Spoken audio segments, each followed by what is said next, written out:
Hey, it's Dave Chilton, the Wealthy Barber and former Dragon on Dragon's Den. Welcome to the Wealthy Barber Podcast, where we'll be hosting some of the top minds in the world of personal finance. Yes, that's to balance me out. The podcast is about making the subject not just easy to understand, but dare I say, even fun, honest. Whether you're trying to fund your retirement, figure out how to build a down payment, save for your kids' education, manage debts, whatever, we'll be here to help you do it. Before we jump in, a quick but important note: nothing we discuss here should be taken as investment advice. We don't know you and your personal financial situation, so we're not here to tell you where specifically to put your investment dollars. We're here to educate, get you thinking, and we hope entertain. But please do your own research and/or consult with your financial advisor before taking any action. Hey, it's Dave Chilton, the Wealthy Barber, back with the Wealthy Barber Podcast, episode 11. Can't believe how quickly they're going by. We had Arlene Dickinson on the last one, and today we have Robb Engen. Robb, tough to follow up Arlene. She's pretty sharp. Tough to follow Arlene, Ben Felix, Preet Banerjee. You've had all the heavy hitters. Yeah, we've had a lot of good guests so far. No pressure whatsoever. I mean, none at all. I'm actually quite excited about having you on for a lot of reasons. I mean, you're a very competent communicator. You're very knowledgeable, but also you're in a space in the industry that doesn't get much attention. You're a fee-only financial planner. We'll talk more about that in a moment and how people can take advantage of that space, et cetera. But I want to start with a little bit about your background because it's unusual. You didn't come into this field in the normal way at all.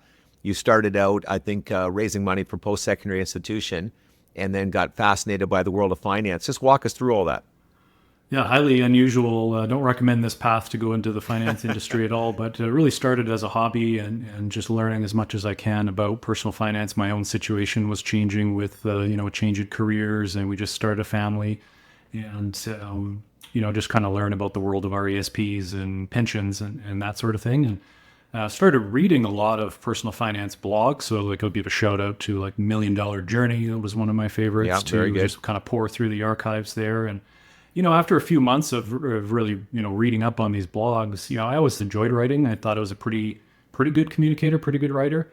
And so I decided to start my own blog and just really document my own journey and, mistakes I've made or lessons I've learned along the way. And it's just sort of grown from there. I got contacted by an editor at the Toronto Star and then started writing a bi-weekly column over there and did that for like 8 years. And that started growing my subscription base. And I've got like 10,000 subscribers now that are, still reading the blog in 2025, which is surprising. Yeah, it is. Yeah. But you have 250,000 visitors a month to your site to look at past blogs, et cetera. I mean, by Canadian standards, 250,000 a month is huge. Good for you. And you're also being humble.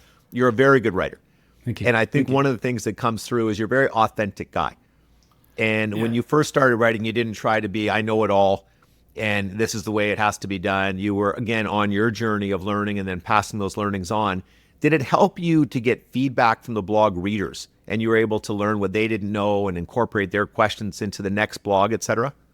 Yeah, so helpful. And I learned a lot and took all that feedback in. And that was a big kind of humbling experience to, put my writing out there and then have someone critique it and say, well, actually, you only have this very narrow viewpoint based on your own lived experience. Well, here's how, it actually is, or there's a whole breadth of unique experiences out there. And it's not just mine.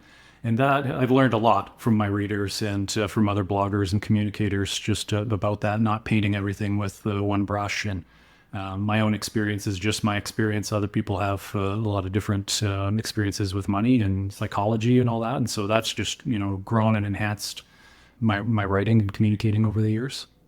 Yeah, I love reading the comments section under blogs in general. The back and forth, if the writer's actively involved and people are getting in touch with her or getting in touch with him, you can learn a tremendous amount from those. And your point, there's so many subtle nuances with all this. We can give basic advice. I find that very challenging in the 2 and 3 minute videos we're putting out, is that you can't really cover off the exceptions, the subtle nuances, the what ifs. And that frustrates me to some extent. Yeah, that's why I ended up starting the advice-only planning side of the business, was because I was starting to get more and more questions about, well, you wrote about this, your experience with this, or about this general RSP versus TFSA comparison, but what about me and my unique situation? And meanwhile, they'd write about 3 lines. I have no idea. It really depends on all these other factors. And so, that led me to kind of wanting to dive deeper into people's complete picture so that I could give more tailored advice. Well, to that end, I find that part of your career movement even more fascinating. I mean, there are a number of people who've kind of come out of nowhere. They're smart people like you and a good communicator, and they've gone on this journey and readers have come along with them. But not that many people take the next step you took, which is to change careers and jump over to the fee-only financial planning field. What did your spouse think of that very bold move? Was she fully supportive? Not at first, but good, honest answer. Leaving a pretty steady public sector job with a pension, with a mortgage and two young kids. It was probably like, "Are you crazy?" Basically, something you would advise your readers not to do. Yeah, exactly. You decided to do. But I started the advice-only planning as a bit of a money coaching on the side while I was still working a full-time job, and got enough momentum that I figured I could, if I was spending 10, 15 hours a week doing this, if I could dedicate, a good 40 hours a week to it, I can really make things work. And it worked out really well. And I made that transition at the end of 2019. So I quit my job, planned to start this full time and dedicate, all the time to advice only planning and doing more writing and, and doing a lot of traveling. Right. And so then the world shut down 3 months later. And the blessing there was that everyone got used to Zoom. Right. So now I'm working with clients all across the country, and they're much more comfortable in that environment. I can count on, one, maybe two hands on how many local clients I've ever had. They're all in Toronto, Vancouver, Calgary, Edmonton. Now, you're using the expression advice only planning. Often people say fee only planning. I like your expression a lot better, in that it spells out to me that you're not selling a product, you're not associated with that type of thing, and you're just giving the advice. Why doesn't the industry pick up on that? It makes sense to me. Yeah, I don't know if I'm going to get in trouble with this, but I think we used to call ourselves fee-only planners, right? You pay a fee, you get advice and a financial plan. And I think a lot of fee-based advisors who are, charging a percentage, but not, commission-based, were kind of co-opting that term a little bit. And I agree. So they say, well, I am also a fee-only planner, but really they're managing your money. And I wanted to differentiate to say, I think it's important to separate advice from product sales. And I think it's important to separate planning from just investment management as a whole. That's my version of advice-only planning. And so I like that term a lot better. I did too. I did too, because you're right. The industry kind of took it, not in a horrible way. They just took it because it describes what they're doing, but it's a little blurry, the difference between the two. Tell us more about what you do, because let's be honest, in Canada, advice-only planners are not a well-known group of people in the field. So walk us through what you do, why it has some advantages for the consumer. Are there any disadvantages that you can see? So I think, predominantly Canadians are going to their banks. That's the primary advice channel. And I know, like, Preet Banerjee's talked a lot about this on your podcast before. And, that's fine, right? If you can go in there and you get established with some early savings and, automate your savings and pay yourself first, right? And all that good stuff. Great.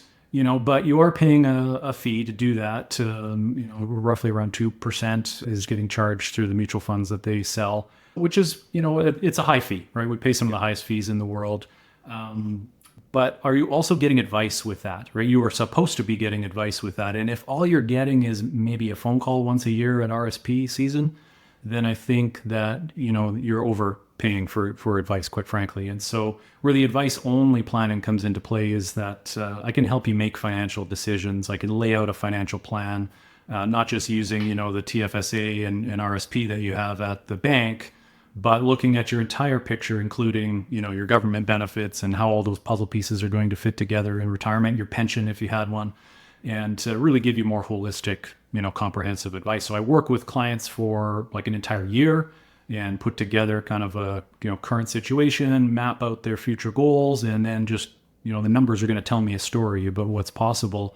Can you achieve these goals? Are you trying to bite off too much? Where are some things that you can optimize and take advantage of? What are some red flags to consider and things like that? And I think people really are craving that because they're not getting this kind of advice at the bank. On the flip side, there are really good advisors out there. You've had them on the podcast before, the PWL group.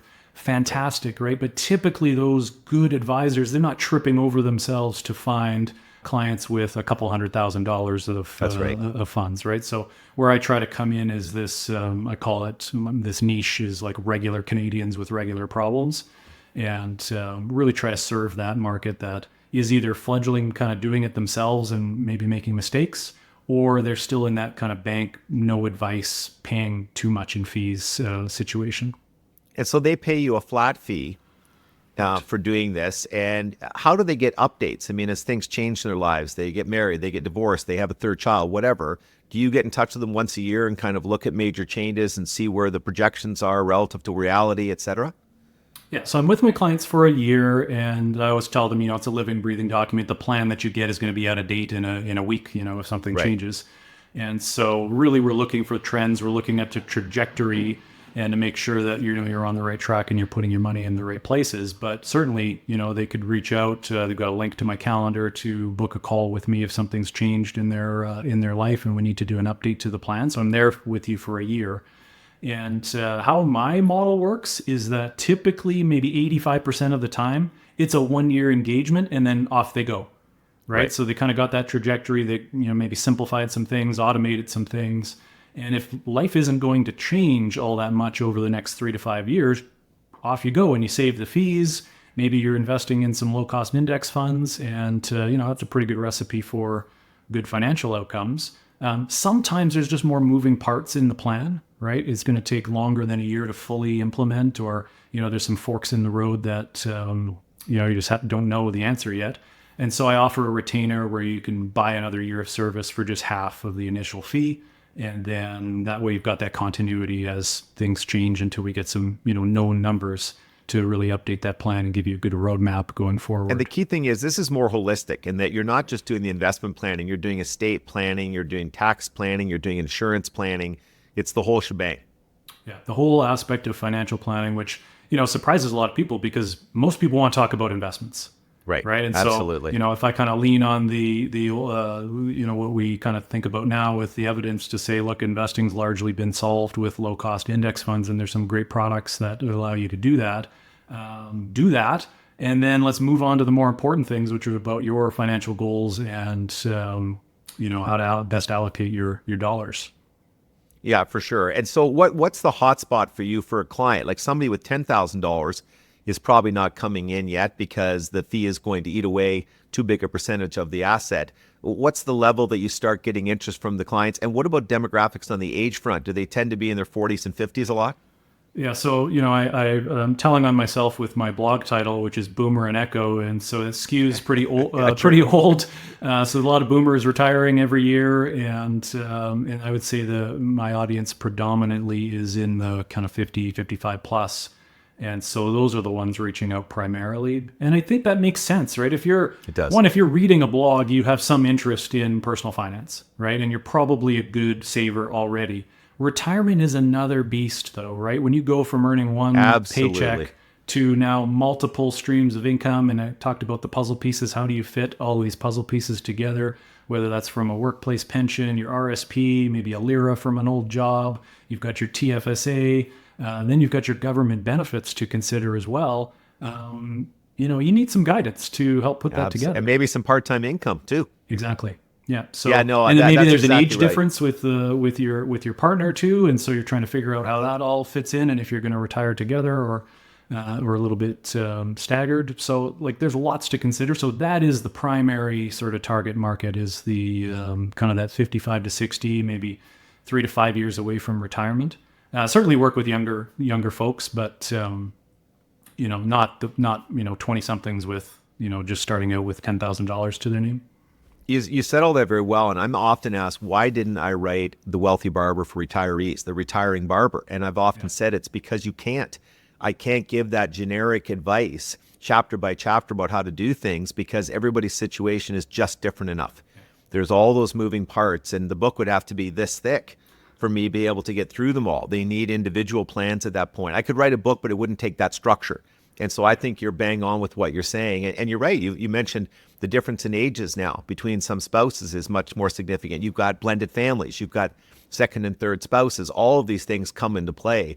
as you go forward. So I couldn't agree more. So you're working with that group. How do you set your fees? Do you have a flat fee no matter what their situation is, or is it based on the complexity of the situation, the number of moving parts? How do you do that? So a number of advice-only planners do price they'll quote you based on level of complexity. But I try to weed out the complex clients, right? If you've got a professional corp or Right.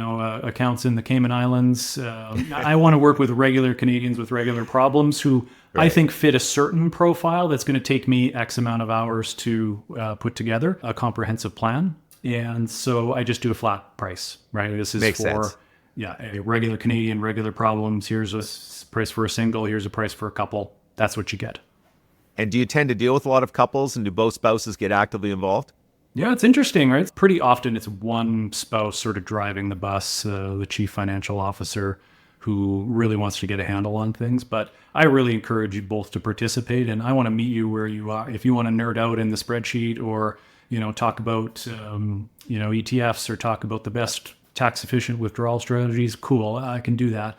But if you just want some plain language advice on, I want to make sure I'm fully utilizing my employer match, and can we actually retire, at age 60? Great. Okay, I'm going to move on and get on with my hobbies.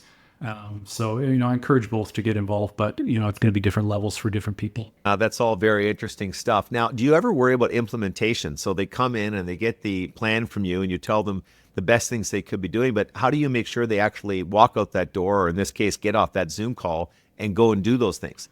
Right. Like you can lead a horse to water, but you can't make them drink. And that is the big drawback of advice-only planning is even I can share a screen with you and kind of point you to the in the right direction, point you to the evidence on why you should be doing a certain thing. And here's how it fits into your plan. But I can't click the buttons for you. I can't make you walk into that bank branch. I can't do those things for you. You have to take the responsibility to do it. So that's right in my engagement letter, just to say, look, you're getting advice. I'm going to give you the best advice I can for your situation, but it is up to you. The onus is on you to go and implement this. So that's tricky. That is one of the frustrating aspects of the model. But you're giving unbiased advice. You're not selling a product. Why has this part of the industry not taken off more in Canada? We see more of it in the U.S., more even per capita in the U.S. Why don't we see many Robbs out there in Canada? I think from an advice giver perspective, it's not as lucrative, right? So I can't scale this at all because, your situation is your situation, and I've got to spend the 8, 10, 12 hours with you over the course of the year that we're together and put together your plan. And I can't scale that, right? So, all I can do is, increase my fees, but I can only do that, so much, and burn out really if I'm going to take on too many clients, Absolutely. Right? And then the level of service will drop off. So I think from a advice giver perspective or the advisor perspective, it's not as lucrative, and so so there's not as many of us, okay? But I think the demand is there, and I think if more people, I can tell you from my office, I get called all the time. People saying, do you know an advice-only planner whom you can recommend? And I used to know a few, but they got old because I'm old. And so they got old and retired. But a lot of people are looking for that. And to your point, they're looking at it at age 50 to 60. Yeah. And a lot of it, I mean, I'm normally very positive and upbeat. I am. But we have to be blunt here. Many people in the industry are doing a horrible job helping their clients with retirement planning, figuring out where best to draw the income from on a most tax-efficient basis front. A lot of people aren't providing that pivotal service. And it's on the, if you look at it, incentives, right? The incentive is accumulate. That's accumulate. Right. Absolutely. Because I'm compensated by that asset under management model. And, not to say it's all nefarious or anything like that, but, there is no incentive to say, here's a really good decumulation plan and let's start significantly melting down your RSP. Let's delay CPP and OAS, right? That's going to cost, the advisor or their firm money. And frankly, it's just time consuming, right? It's time consuming to put together a plan and spend that time rather than to, talk about investment management. And are you using a lot of software? Yeah. So I use, Canadian personal finance or financial planning software to kind of build out that model and that projection. Right. You do some scenario planning with my clients to see, help them make decisions about whether they should downsize or upsize or whatever they want to do in retirement. Upsize, it's strangely, I actually see some of that in the last 10 years where people have moved to bigger homes. I was telling an economist from one of the major banks once that I had met people who'd moved up because they wanted a swimming pool for their grandkids to come over to. And that's real life stuff as opposed to books when we're always saying everybody downsizes later in life. I've seen in one of your articles, you've talked about how people are trying to sell their house later and later and age in place more and more. Absolutely seeing that trend. In fact, a lot of people don't want to leave ever if they can possibly afford to stay there. And so it's interesting, all of these trends that we're seeing pick up, and you're seeing them and you're writing about them a lot, but there's always so many exceptions that's why a person like you is needed. Yeah. And a lot of the, media, our news articles come out as very Toronto, Vancouver centric, right? Where, then you do talk about downsizing because you might be in a $2 million house and so you want to capture some of that home equity to downsize, but also to kind of boost up your retirement spending. But I grew up in Calgary and I live down in Lethbridge. Well, guess what? Retirees don't want to retire in the cold, frigid winters that we have. They want to move out to BC. Right. And so Kelowna and Vancouver would be like, Albertan's equivalent of going to Florida. Right. And so it is an upsize because the housing market is not necessarily a bigger. It's not necessarily a bigger house, but it's just that's a more expensive market. No, absolutely true. Okay, let's start going through some interesting topics. A CPP, my argument, very similar to yours, and I think almost all of us looked at the math carefully, is most people, not everybody, should be trying to defer and take it later in the game for a lot of reasons. What are the reasons, number one? Do you agree with that, first off? And then what are the reasons you think most people should delay until age 70 if possible? Yeah, I think there's a multitude of reasons. So I do agree with that in general. I think, you get a big boost in your income, your lifetime income. And I think we're moving away from the term like break-even age, like, how long do I have to live for this to work out? No, it's like a lifetime loss of income of maybe like $100,000 if you don't, delay your CPP. And so more income later in life, right? When you want things to be simple, right? Just that paycheck is landing in your checking account every month. I don't have to manage a portfolio, make a withdrawal, do anything like that. Right. It's just coming in. Second is the inflation adjustment, right? So not only is that enhancement, 8.4% a year, every year you delay past 65, but it's plus the inflation adjustment, right? And so those really came through over the last few years when inflation was higher. You're getting 6.5% and then 4.8%. You're getting big increases in your benefits, and that's cumulative, right? So that's going to go on and continue. So that's a good thing. And just people are living longer, and I feel like we're not good at thinking about our own, longevity and mortality, right? I want to spend the money now. And so I have to be really careful with how I communicate this to my clients, is that no one is telling you to not live your best life and spend money in your early retirement years. We're just telling you to get the money from somewhere else, like your RSP, while you delay this enhanced, inflation-protected, paid-for-life benefit. I think we have to do a better job of teaching people. It's not that they're giving up the money, they're investing it. Yes. They're letting it grow in essence and therefore come out bigger monthly payments down the road. And to your point, they're getting the money from somewhere else in the short run because that's what makes the most mathematical sense. To go back to your point about longevity risk, I think that's one of the bigger ones, especially with what we're seeing in biotechnology and AI now. I have a feeling we're going to have all kinds of breakthroughs on the longevity front in the next 5 to 10 years, and you could have a whole bunch of us living to be 100, 105, 110. And you want to take some of that risk off the table by waiting. But what are the flip side reasons for why you would take it at 60? Yeah, so I think one is if you just don't have the money to do it. So I think Fred Batiste in his Retirement Income for Life, he talks about that. He's a big proponent of delaying your CPP to enhance your retirement income. But he says it kind of takes about $250,000 at least of RSP or some kind of savings to draw from to allow you to delay. Right? We're not talking about, again, being depriving yourself and living really frugally in your early retirement years where you need a pot of money to draw that from. And if you don't have that pot, then you need to take it early.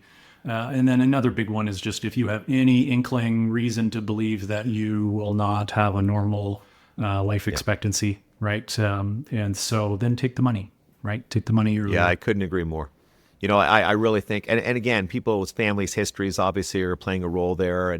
But all of this aside, and you've got your voice out there, you've got a number of other prominent people saying the same things. I'm backing it up. Yet the vast majority of people are taking the money as soon as they can. And I some think of it is 1% fear. or 2% are taking it at Yeah, 70. yeah, exactly. And basically people are saying, yeah, everything you say makes sense, Dave. I know you know what you're talking about, but I really don't want to not take it and then die. And I'll feel that I never got any value out of it. One of my buddies, I think, had a great philosophy. He said, you know what? I don't care about that because if I die, I'm dead. That's right. It's not like I'm going to be sitting there upset that I didn't take it. I'm gone. You're not breathing. And so even though I can really, I think, convince people this is the right move, that doesn't mean they're actually acting on it in the proper fashion. You run into the same thing? Yeah, it's such a strange transition to retirement, right? And so I swear to you, half my job is trying to convince my retired clients to spend more money and just Right. think about these types of decisions a little bit differently. And so yeah, it's a puzzle, right? So there's research that's come out that says retirees are more likely to spend twice as much. They'll spend if they're getting guaranteed income streams from pension or annuity than they would from drawing the equivalent amount from their own savings. They're reluctant to spend, to tap into their own investments. And I think that makes sense. If you've been a good saver all of your life, it is really difficult to turn off the savings taps, turn on the spending taps, right? Because that happens immediately. You retire, the next year you're withdrawing, and you might have just put in that RSP contribution, just put in that TFSA contribution, and now you're taking it out. It goes against all of our intuition. Yeah, so that's something I come across against is just trying to encourage my clients to spend a little bit more up to their capacity.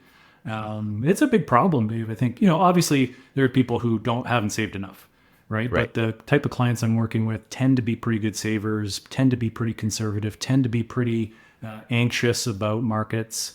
And so they're worried, right? They're worried about longevity and they're worried about all this. Yet they're not as receptive to the advice to say, well, then delay CPP. Delay your old age security. Makes no sense. I see the same thing. Annuitize maybe at 70 or 75. Take a chunk of money and buy an annuity, right? Build in some of that longevity protection. It's going to encourage you to spend more. It's going to be landing in your account, and they're just so reluctant to do it, right? And people are happier too. All the research has said when they have an annuity or they have that regular income coming in from a pension, et cetera, it makes a very big difference to their disposition. In retirement, it takes some of that fear away. That's why I've always joked to people, you don't have to choose your your job to gain access to a government pension, but you should choose your spouse for that reason. Yes. Okay, somehow, some way, get that to be a part of your family play. Yeah, but they're all marrying each other now. That's right. The teachers are all marrying the teachers, and so they're doubling up, which is a very wise move. I support that fully. Yeah. No, I see all of the same types of things, and like you, I see a lot of people in retirement who probably aren't spending enough. But again, it varies from person to person dramatically. One of the fears that a lot of the sharper people have is sequence of returns. Yes. They figured out that even though they believe in the markets long-term, many have benefited from the last 20, 30, 40 years of strong market returns. If they have a lot in equities right now and they get hit with a major pullback while they're withdrawing 3-4% a year, they can be in trouble. Therefore, they're going with more conservative investments almost across the board, and therefore, by extension, spending a little bit less. Do you see the same type of thing? Yeah, it really depends on the market, right? So we've been in a pretty good bull market, I should say, for quite a few years, 2022 aside. And so when people are seeing returns of, 18, 20, 25%, it's, and they're wanting to take more risk, they're wanting to invest more money, but on the flip side, not withdraw the money, right? Because they're getting such a good return. So it's also dependent on what's happening in the market, what's their temperament, what's their risk tolerance. And so that's, again, why I use really conservative assumptions, right? I assume you live a nice, long, healthy life. I'm going to assume spending rises with inflation all the way till you're 95 years old, even though it might not. And I'll use very conservative investment returns, and they still want to underspend to, their projections or their capacity.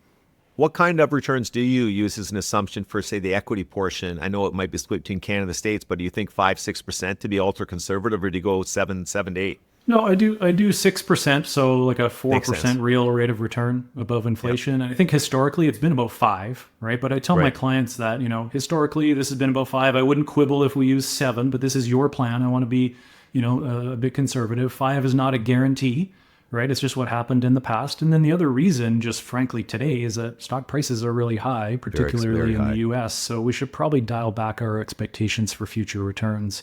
I think that's probably a better basis to go off of. Are you buying into kind of the one-stop shops of the ETFs that have the global exposure and the low expense ratios of, let's say, 20 to 25 basis points. Is that a product you recommend for your clients a lot? Yeah, big time. So I think these all-in-one ETFs, Steve, are a complete game changer for do-it-yourself investors, right? You had Dan Bortolotti on, and I followed Dan since the beginning, Canadian Couch Potato. And he was putting out model portfolios that had 10, 11, 12 different ETFs. And I'd read the comments, right? It's a nightmare to manage, right? How you have to add 5,000 to this one. And well, especially to rebalance. Exactly. That's the problem. It's a complete nightmare. So I think what people need to understand is these all-in-one ETFs it's a bit of an illusion. It's 7 ETFs or 8 ETFs underneath the hood, and they just found a way to neatly wrap them up into one self-rebalancing fund. So you don't have to look at the individual parts. You don't have to figure out which ones to tinker with and add to or sell. It's done all for you. And so it has really changed my advice around do-it-yourself investing. I used to be really cautious on this, just to say you got to be really careful, building your own portfolio of a bunch of different ETFs. Like, you got to really know what you're doing, and you're going to be watching it a lot. So you're probably better off with a managed solution or maybe a robo-advisor. But now if you can just buy this with a single ticket solution, I think it has really opened up a world of opportunity for do-it-yourself investors. The robo-advisors out there in Canada and the States who've charged, let's say, 50 basis points, 0.5% to do all this, they've got to be in trouble with that part of their model. Yeah. Because, again, you can do it much less expensively using these products now, and easily. Yeah, I mean, it kind of made the robo-advisor service redundant when you can buy the exact same portfolio in an ETF for quite a bit cheaper, right? And so that's when they're, branching out into other offerings and things like that, because they've got to change up their delivery model. But it makes me laugh because a lot of the robo-advisors now, the product offerings to help you with margin accounts and crypto trading, they're all against what they originally came out to be. I mean, they would all give these speeches about, we're trying to help the average investor drop costs. You can't beat the market. You've got to focus long term, because that didn't earn the profits they were hoping it would. Now all of a sudden we've had this shift over to craziness. Yeah. And it's crypto and it's margin. And now you can buy stocks with nothing down. They're trying to put that through, and I just shake my head at the whole thing. Yeah, it's crazy. And so they probably saw, what's happening with like Robinhood down in the States, and absolutely decided to bring some of that, more speculative, options trading and crypto and whatnot. And that's where the money is. So it's unfortunate. So I use one of those platforms, Dave. And so I say, like, look, you've got to be an emotionless robot when you go in here, right? You buy your one ticket ETF.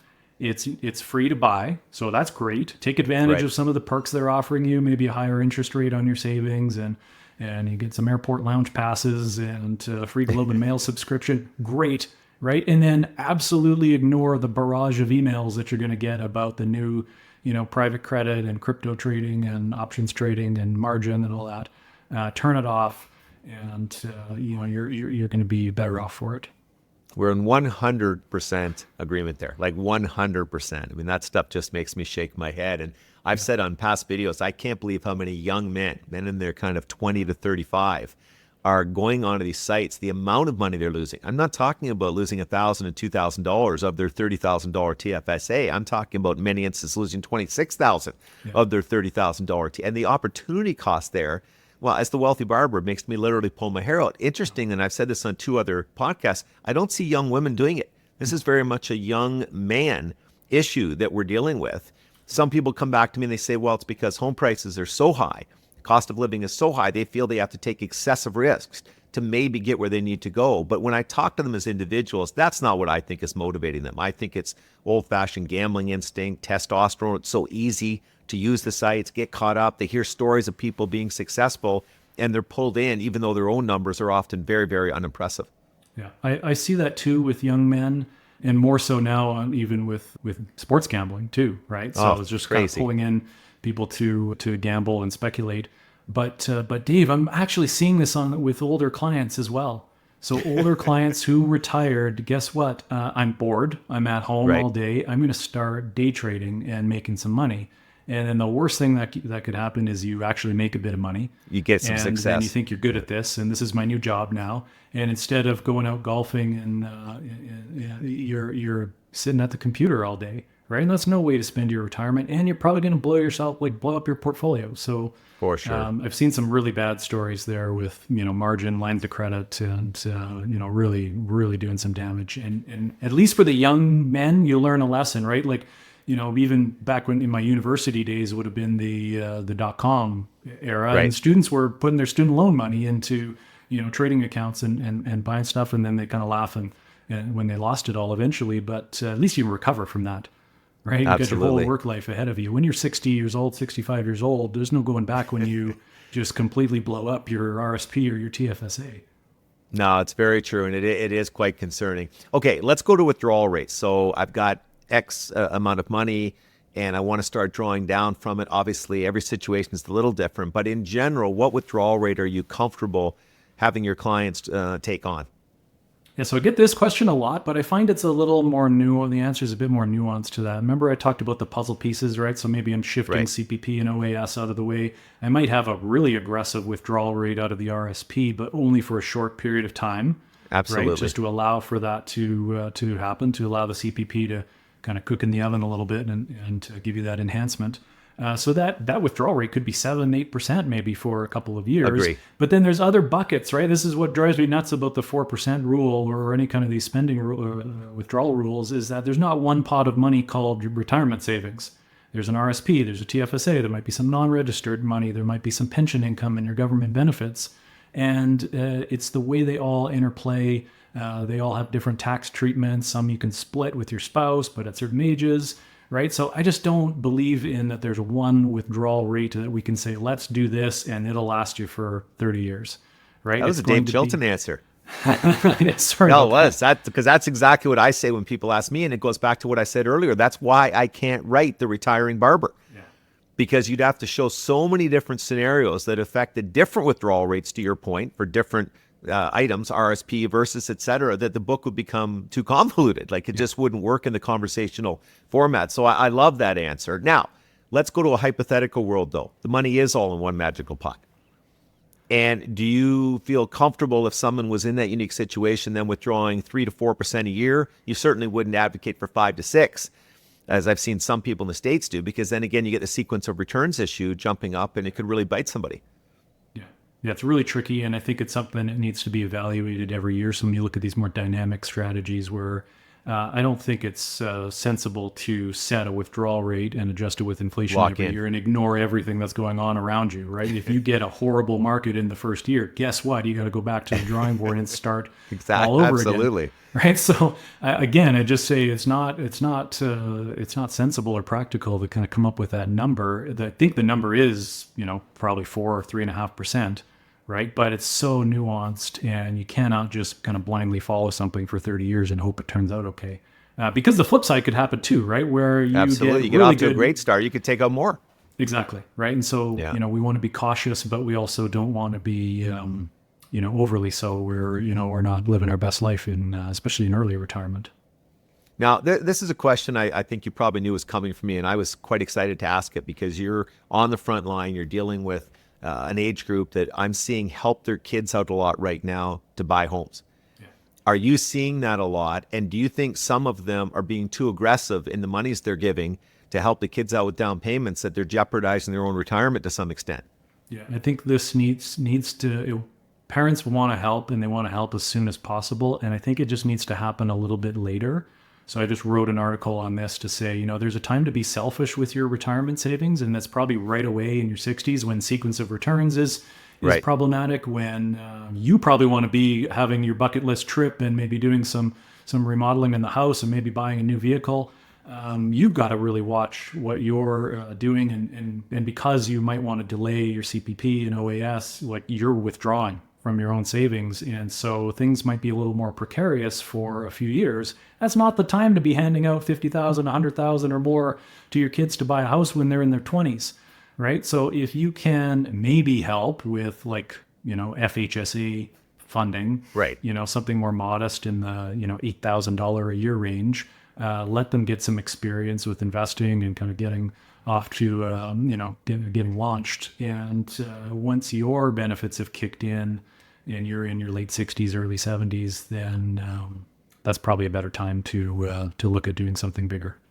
Is this something you would use the software for, where you can say, look, if you're giving each of your two kids 110,000, we're going to take that 220 right out of wherever, and we're going to show you the ripple impact of that going forward. Yeah. The neat thing about my software is, in all retirement planning software really, is that we always focus on the spending, right? Can I spend 60,000, 80,000, 100,000? But life doesn't move in a straight line. We've got to weave in these things. So I would say there's like 4 big one-time expenses that are going to happen throughout retirement. So we've got a vehicle replacement, right? You can drive the same vehicle for 30 years. We've got some home renovations or repairs, frankly. We've got your own sort of bucket list travel experiences that are, outside of what you normally like to do. And then there's the help for your kids financially. Right. And so we weave those in where you could see the timing of them, right? If you're trying to do all of this in this pocket of time before your government benefits kick in, boy, you're really going to deplete all of your savings, and it's going to potentially put you in a bind. And so, we look at staggering them, right? And again, I always say numbers tell a story. And when we're trying to do too much in here with too little of resources, there's red flags galore going off in the software. And then I can point that out and say, well, okay, if we shift that a couple of years, then, you're in better shape. I'm thrilled to hear you bring up the home rental part of that argument, because I find dealing with a lot of older people doing this planning, they think, yeah, we'll have to get a new car at some point. They've already thought about the bucket list trips, to your point, and they're going to give the kids some money. But the home rental one, for some reason, they don't think of.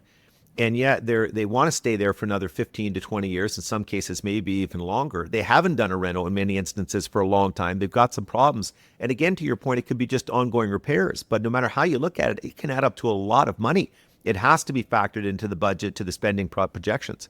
Yeah, and even throw out the whole kind of rule of thumb of like 1%, you might be in the 2.5%. Right. As things start aging, your appliances go, the furnace, the roof, the driveway, right? Yeah, the deck. Right, there's lots of big projects that you might have to take on, and so yeah, you're absolutely right. You need to consider these, and this is part of the reluctance to spend. By the way, Dave, is I see not only the reluctance to spend up to their capacity on a regular basis, but I see a reluctance to fork out the big dollars for some probably much needed home repair because they don't feel like they can do it. Right. So again, in my plans, I'm really trying to emphasize that. We need to start thinking about these things and weaving them into the plan to show you where, draw the lines. Where is this going to come from? Is it from the TFSA? Is it from some existing sort of pot of savings that you have? Do you have to sort of forego a trip that year because you've got to take care of some stuff around the house, right? It's no different than in our working years. So you got to make those trade-offs. I like the way your process makes them think all these things through. I mean, that alone is an extremely healthy part of this whole thing. I find a lot of people just don't do that. By the way, I'm dealing with 3 leaks in my house right now. Yeah.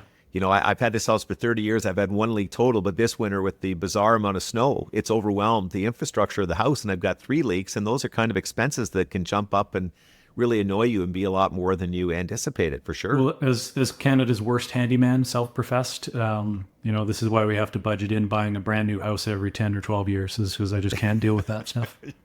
I'm right with you, by the way. I actually have no skill in anything. I don't have any. Whether it's music, whether it's fixing things, whether it's cooking, I'm one of the least skilled people ever put on earth. I really am. I can't believe I made it this far, to tell you the truth. No, okay, let's go back to the lending the kids money. I just did a video on it this morning, and I made a minor point, but I think you'll like it. I was saying I'm seeing a lot of cases where parents will give one of their children $100,000 because the person needing the help, but they don't necessarily have to give it to a brother or a sister or 2 brothers and sisters. They're already in the market or they're doing better. So they say, we'll even it out in the will. And they do it fine. They say the first, 100,000 goes to each of you 2, and then we'll even it up there. The problem is that may not happen for 30 years. That 100,000 is worth way less than the 100,000 the other kid got now. Yeah. And I think they have to do it in the will where they get 100,000 in $2,025. Yeah. Have you ever come across that? I have. I've done that in some plans before where I'm showing a gift at a certain age down the line, and the gift's potentially pretty big. And I say, well, yeah, because you gave your other kid 100,000 then, well, it's got to be 200, if that one's not going to happen until much later. It's very interesting, but you're right. A lot of people don't think about that. Or they look, the eyeballs bulge out and they say, like, I can't give $250,000 in, and be like, well, that's like giving $100,000 that you just did. This whole thing is sad. It's too bad that so many parents have had to get involved. I mean, as Preeta said, choose your parents wisely. has become such an important part of financial planning now for people in their 20s and 30s. And I'm amazed, by the way, even today, we put a short video out how many people, older people, 50, 60, 70, don't realize how much tougher it is to buy a home now than it was 30 and 40 years ago, except for that one spike in interest rates. I mean, home prices have gone up much faster than incomes. It's that simple. And even putting together the down payment, can you imagine buying a $600,000 house? You want to put down a 20% payment, it's $120,000, saving $120,000 after tax over a 2, 3, 7 year period. That's not easy to do. No. And you have what happened with house prices running away is that you can't, the house prices are rising faster than you can save up that down payment, right? So Absolutely. you're just always playing catch up. And I'm seeing this a lot with singles, right? So if I've got singles who are living in, even in Calgary, which is not as expensive as a Vancouver or Toronto, still, if you want a $500,000-$600,000 house, it is really tough as a single to make that work and not put your retirement in jeopardy. Right. So again, that's the point I make all the time, is that a lot of times you can make this work, but you can't save any money. That's kind of the trade-off. So then I say that you have to really think hard about selling the house in retirement. Right. Where I do a lot of plans for people where you said this earlier, age in place. It's a backstop if you have to sell it. Right. That's fine. But you're not, need to. Right. It's not going to wreck your finances. But in a lot of these cases with singles, they're going to need to factor in maybe selling that house. So then you think, well, do I want to put all this effort into owning my house if I can only own it for 20 years and then I've got to sell and rent again? Is it going to be worth it? All those are interesting questions. I mean, going back to the giving of the money to the kids, another thing I'm seeing a lot of now is requests for information around Postnups, because the parents are coming in and saying, we're going to give you $100-something thousand to help you with the down payment. But if your marriage dissolves in the next year or two because of the matrimonial home rules, we're worried that the partner leaving, not our child, is going to get half that money. And I get asked that a lot, by the way. Like, that's a once every few weeks question now. So all of these things we didn't talk about before and we didn't deal with before are coming into play. Are you ever hearing that question? Do you ever get any questions about Postnups? Yeah, and I've seen it happen, unfortunately, where there's no, kind of postnup or no agreement on that money in place because you're just assuming things are going to work out, right? And it can be quite contentious. One actually where the husband ended up dying, and the parents were the ones that funded a big chunk of the down payment. So now there's a big fight with the surviving spouse. So it can get pretty messy. Yeah, I did say in the video though that asking for a postnup tends to make for a challenging holiday period. Yeah. That's a tough one to bring up. There's no easy answers. Okay, let's go to one other thing. How do you handle the planning when you're using your software around home ownership? So they've got this asset, some kinds it's worth $1 million, $1.5 million, $2 million, sometimes a little less.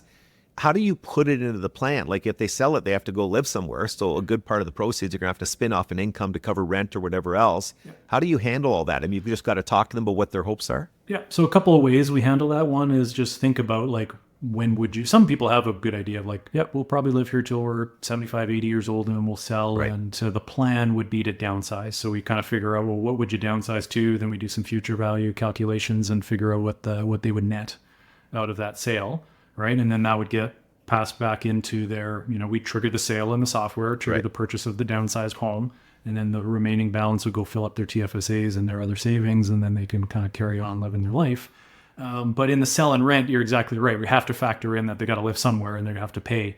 And so we just, again, try to assume, what would the going rate be for something that you're going to rent and to increase their spending accordingly. My friends' downsizing efforts, for the most part, have sucked. Yeah. They have not downsized. No. So they've even gone to a smaller home, but it's been so nice that it almost costs about the same as the place they're leaving. Or they go to a condo that's so fantastic that once you add in the condo fees and everything else, financially, it's been a wash. In fact, I've seen some of them go backward. So I'm always cautious about counting too much of the home equity value going forward in terms of where they're going to be accessing capital. But what are the different ways they can get at that home equity that they built up to help them in retirement if need be? Yeah. So first, I'll just say that is a great point. And that's why typically in the plan, unless I'm seeing red flags, I'll say, this plan has you staying in your home or home of equivalent value. So it's a lateral. Right. I think that's very smart based on my friends. They would all nod their head and say, well done, Rob. Yeah. Yeah. So but then how do you access it? I think that we call this a home equity release strategy, right? So what is that? So that's a traditional downsize, right? I'm going to sell my home. I'm going to move into a condo or a townhouse and pocket the difference, right? Or more that we're seeing now is sort of you leave Toronto and you move out to the Maritimes, or you move outside where, it's a cheaper cost of living area.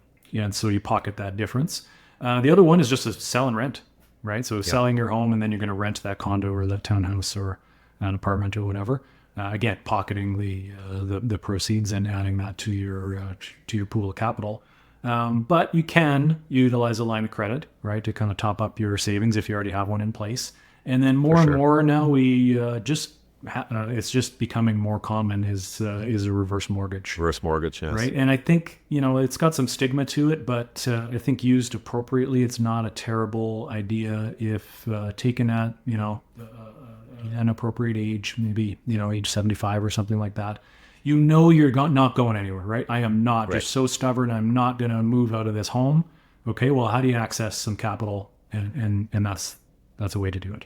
Right. And it's going to eat into, a bit of your estate, but, it's... Well, what about using the line of credit as a quasi reverse mortgage? Yeah. I mean, often the interest rate can be a little lower and you can manage it that way. Do you have clients do it that way? Yeah. I like it better, but it needs to be in place, I think, before. Right, ahead of time and enough, right? Whereas, with a reverse mortgage, you can get a good chunk of access to a good chunk of equity, whereas, typical line of credit maybe when you started was only like $50,000 or $100,000. So it needs to be significant enough that more. You can top up your spending, or use it for a renovation, things like that.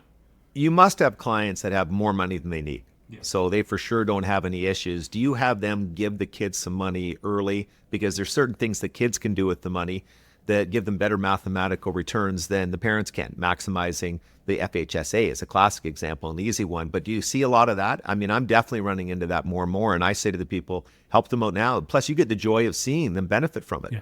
Yeah. So big believer in that. So first of all, I would say, you got to put on your own oxygen mask first. So let's test out your plan and make sure that you can meet your spending needs. A lot of times I do a spending capacity check, right? So it's like you've been living your entire life at $60,000 a year or $80,000 a year. You have the capacity to spend $120. Okay, well, what's the likelihood you're going to do that? Like I said, the turning off the savings taps and turning on the spending taps is really difficult. It's not going to do it. I might nudge them to say yes to the vacation, or, if you've always stayed at a Best Western, like you can afford to stay at the Four Seasons or take that business class trip, but they're not going to change who they are. Right. And so maybe they keep spending the 80 or nudge them up to 90, but they're certainly not going to spend 120. Okay. So now what can we do? So that's when the generosity sort of factor comes into play with some early inheritances, or, kind of give while you live, or give with a warm hand, as they say. And it's so much more meaningful to give, let's say $50,000 when your kid is 25, 30 years old than $500,000 when they're already ready to retire and they get that out of your estate. So I like your comment about they're seeing the joy of it, right? So one thing I love to see, Dave, is it's not just money for, like we always talk about money for the house down payment, right? So yes, that's a primary concern for a lot of people.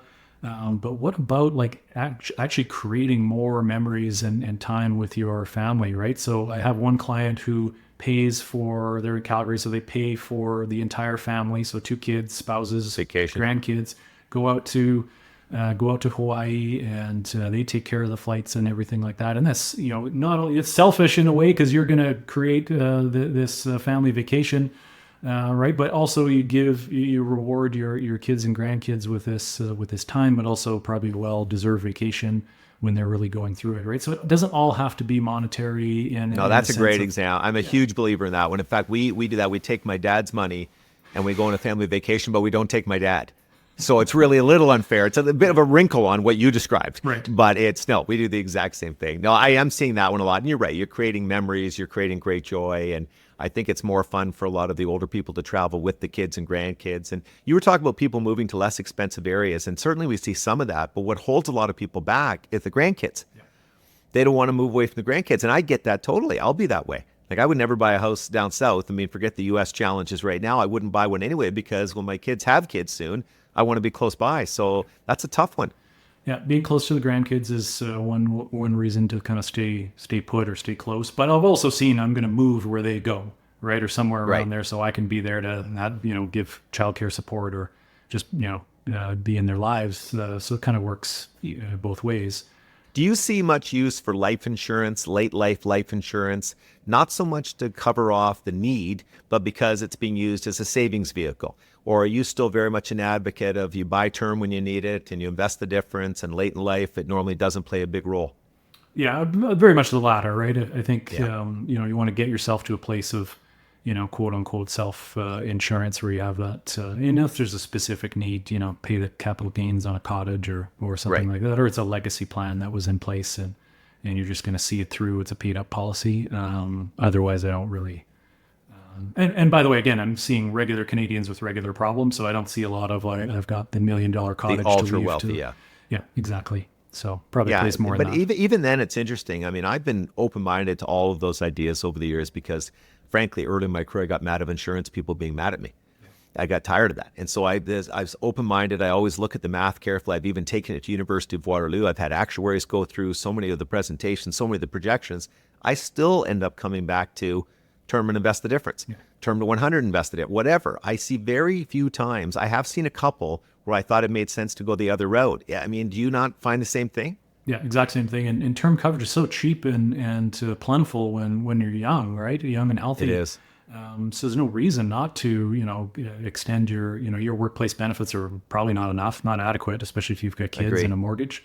But you could go and shop a private policy and pay, I don't know, $25, $30, $35 a month to get, pretty substantial coverage top up. And you buy it for 20, 25 years until you're retired, and then you're done with it. And it's just basically renting it.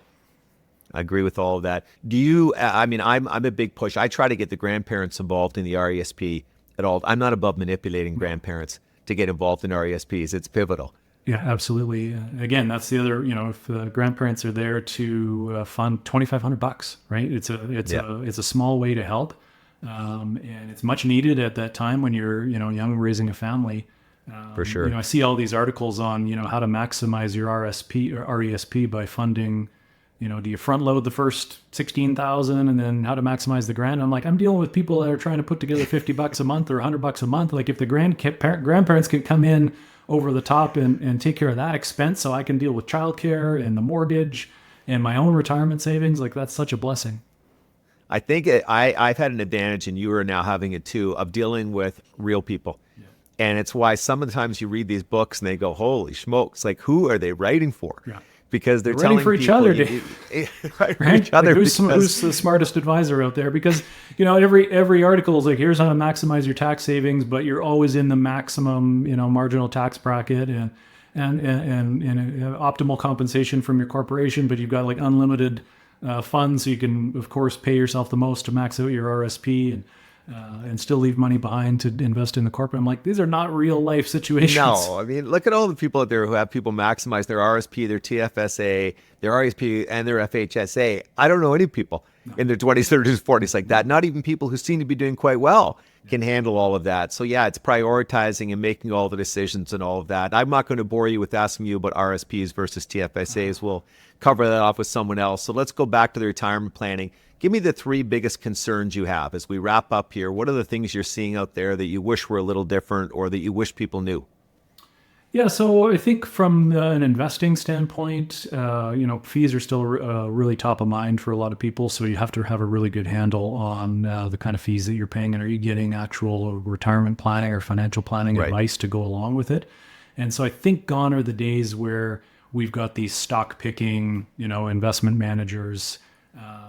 Again, if we kind of use that analogy that investing's largely been solved with index funds, or they're providing value elsewhere, right? So that's one thing, is because, it's one thing when you're in your 20s and 30s and just getting started, the stakes aren't that high when you're paying 1.5%, 2%. But in retirement, you've got $500,000 or $1 million, suddenly you're paying, $20,000 a year in fees. That's your vacation. That's your help to the kids and grandkids. And so, the fees have got to be top of mind. Getting an actual plan, I think, is paramount, because I talk to so many people who, one, are in really good shape but don't believe that they can retire, right? So they suffer from one more year syndrome and just keep working, right? So you need a plan to show you, again, how all those puzzle pieces fit together, and to show you, what's possible. And then, I don't know, I think on the decision making around, how much do you actually spend? I think a lot of people that don't budget The time to come up with a budget or like you call it, a spending summary is in the couple of years before retirement. Like, what do I actually spend? Because we can follow these rules of thumb of I'll spend 70% of my my working income. It's not that simple. You spend what you spend. So let's track it and do that for, a good 3-6 months or maybe even a year if you really want to nail that down, and then really map out some of those one-time things, right? Because they're going to come, right? When do we need to replace the vehicles? All of that. Yeah. When do we need to remodel or repair things in the house? What are we going to do with the kids at different ages and stages for financial help if we can, right? And so it's so critical to think about those things. Keep your fees low, make sure you're getting good value out of your financial advisor, and do a good job kind of putting together your needs for retirement. The other thing too, Dave, it's not financial, but like especially on the male side, I see this is like your whole personality and identity was wrapped up in your job. And so what are you going to do? And literally, what are you going to do in retirement? And if you haven't thought about this, you're going to have a pretty miserable time. I've had some friends really battle it. I mean, they define themselves by their job. To your point, the research supports exactly what you said. It's more males that tend to have the trouble adjusting to retirement on that front. And especially in the winter, if they're not going south, they're not able to play golf and get out, they're really scuffling. And how do they rebuild an identity? Now, a number of them have done a very good job of going back into the workforce in a part-time way. Yes. It's given them a little income, but it's given them a reason to be, a way to add value, a way to stay involved in the community. In fact, sometimes it's community work. It's not even for a monetary compensation. I think that more people should look into that, especially with so many people retiring relatively young. Yeah, I'm a big fan of that. And I do a lot of plans for people where I show them like, here's what your plan looks like if you never work another day after, maybe age 58 or 60. Right. But then let's look at how realistic that is, right? Maybe you want to, not for financial reasons, right? Because we've already shown you that you can do it without earning another dime. But now for lifestyle, socialization, sense of purpose, all those things come to mind. It helps you transition, right? You don't go from full stop or full-time work to full-time leisure mode. You ease into it and work a couple days a week, whether for money or in the community, doing community service. I think it's a wonderful way to kind of bridge that gap. This isn't a very deep observation, but when you look at people who've transitioned well, a lot of them are hobby-centered people. They have a lot of hobbies. People like my father loves to read, loves to play tennis, loves to play bridge, loves to do a lot of inexpensive hobbies. So it's great. He doesn't have to put out a lot of money, but he's getting tremendous joy, but he's also getting social connection. Yeah. And that enabled him to transition relatively well.